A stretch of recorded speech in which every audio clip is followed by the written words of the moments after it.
Hi,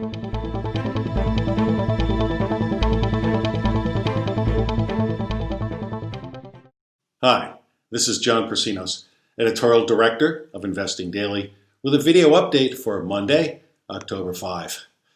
Well, we knew the final month leading up to the November presidential election would be wild.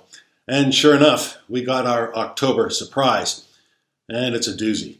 President Trump last Friday was hospitalized after being diagnosed with the coronavirus.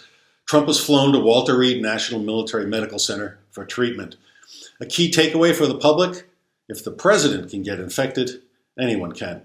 It's uncertain what Trump's infection means for the economy and the markets, but at least one thing is certain. The COVID-19 pandemic remains the central force in our lives. Until the virus is vanquished, investors must contend with volatility and uncertainty.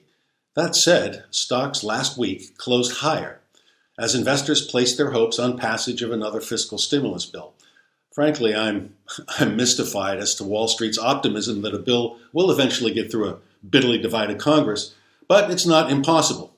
Regardless, investors have become accustomed to chaos emanating from the White House. Overall, the week closed higher. See my first chart. At the same time, job gains are losing momentum. The Labor Department reported Friday that non-farm payrolls rose by a lower than expected 661,000 in September, and the unemployment rate was 7.9%. It was the final jobs report before the November election. Labor force momentum is clearly dissipating. The consensus of economists had expected a payroll increase of 800,000 and the unemployment rate to fall to 8.2% from 8.4% in August. The following chart tells the story. The decline in the unemployment rate comes with a caveat.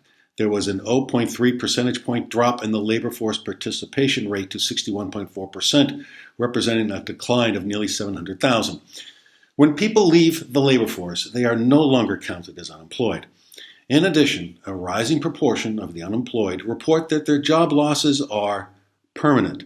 The economy currently has about 11 million fewer jobs than it did before the coronavirus outbreak became apparent in the U.S. in February, a larger loss than the 8.7 million at the nadir of the 2008-2009 Great Recession. Meanwhile, the number of coronavirus cases worldwide is increasing, with the United States the hardest hit. Take a look at my next chart. In the days leading up to last Friday, several pundits and politicos, including the president himself, were confidently proclaiming that we had turned the corner on the pandemic and it was going away. These same people mocked social distancing strictures and mask wearing. Reality intruded with a vengeance on Friday afternoon when Trump announced on Twitter that he and First Lady Melania had tested positive for coronavirus. With the pandemic again front and center in the news, consumers are likely to pull back on spending just before the holiday shopping season. About 3/4 of the U.S. economy is consumer spending, which means the economy and financial markets could face a rough winter. Keep your powder dry with plenty of cash on hand.